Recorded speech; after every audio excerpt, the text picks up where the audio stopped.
Karena nutrisi itu kalau dicampur dengan larutan pekat, maka nutrisinya akan terserap lebih lama oleh stomata daun.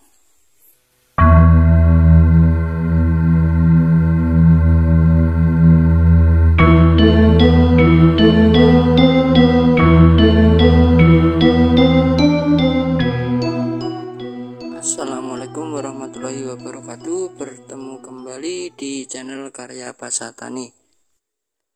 Kali ini kita akan membahas tentang silika yang dapat mendongkrak hasil panen padi.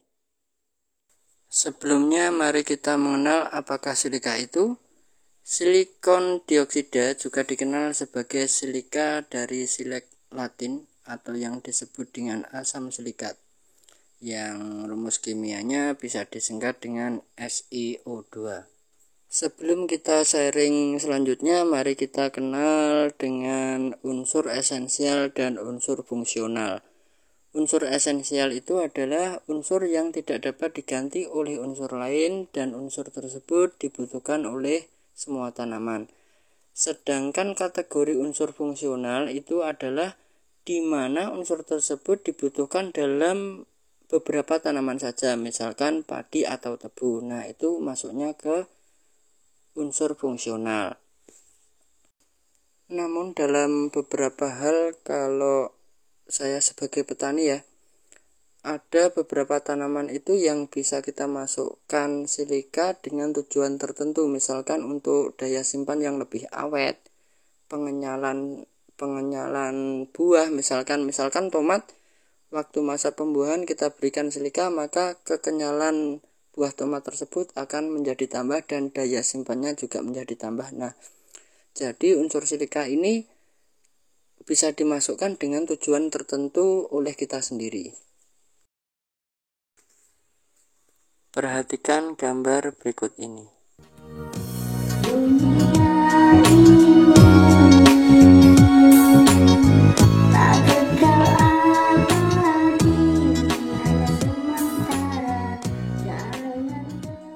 Dari data tersebut dapat kita simpulkan bahwa kebutuhan silika untuk tanaman padi itu melebihi dari kebutuhan N, P, dan K.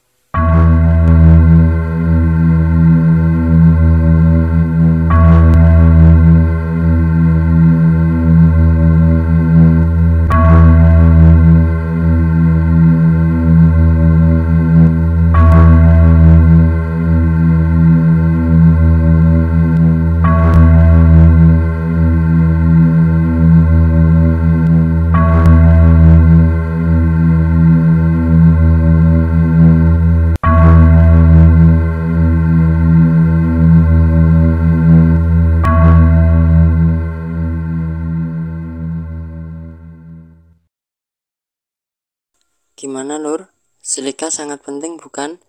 Nah, berikut ini saya buat video cara mencampur silika, dan silika itu sendiri ada dua, jenis cair dan jenis serbuk, tetapi yang sering saya gunakan adalah jenis serbuk. Ini kalau saya pribadi saat mencampur silika dengan obat lain ya lur.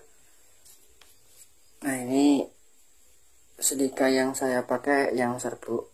Kenapa tidak pakai yang cair? Kadang-kadang kalau yang cair saat saya campur dengan insektisida ada yang menggumpal. Tapi sih kalau saran saya, nutrisi jangan dicampur dengan insektisida ya lur, karena kalau insektisidanya itu jenis EC, contoh ini contoh tidak harus merek ini, di saat dicampur dengan EC kadang-kadang terjadi penggumpalan. Nah, kalau saya pribadi kalau mencampur biasanya saya buat larutan, saya campur dengan larutan. Maksudnya silika ini saya campur dengan air dulu, saya masukkan tangki, kemudian insektisidanya ini saya campur dengan air, baru saya masukkan tangki. Kalau yang ini kelas EC, ini saya ambil merek Regen, cuman enggak saya kasih mereknya. Kalau saya mencampur yang pertama itu yang serbuk dulu. silika ini aman dicampur dengan insektisida lain ya lur.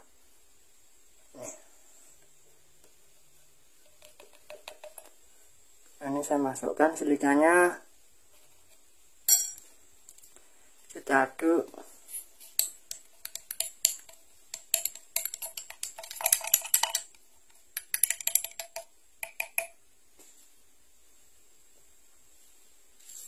Kita kocok pakai tutupnya.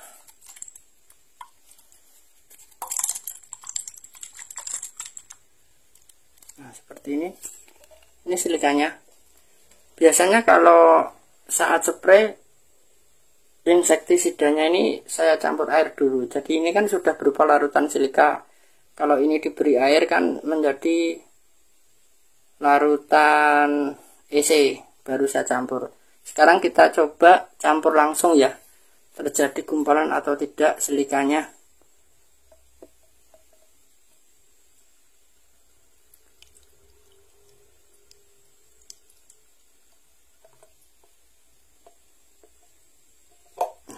Ini gelas EC. Kita kocok kembali.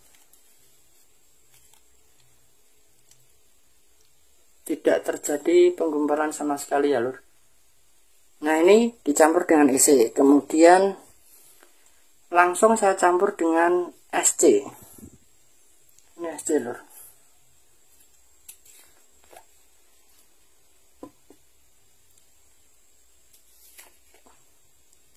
Bisa menyatu ya.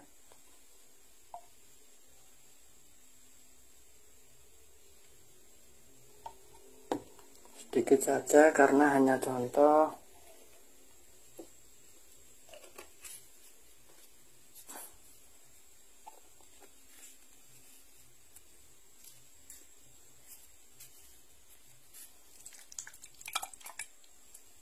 Nah,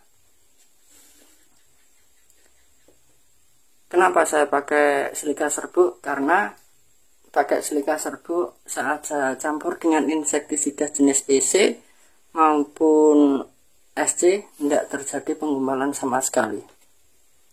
Walaupun secara teori kalau saya pernah baca literatur itu insektisida usahakan jangan dicampur dengan nutrisi. Kenapa? Karena insektisida jenis EC itu termasuk larutan pekat. Karena nutrisi itu kalau dicampur dengan larutan pekat, maka nutrisinya akan terserap lebih lama oleh stomata daun. Nah, ini ya lor. Sekian dari karya Pasatani. Terima kasih telah menonton videonya sampai selesai. Wabillahi taufiq wal hidayah. Wassalamualaikum warahmatullahi wabarakatuh.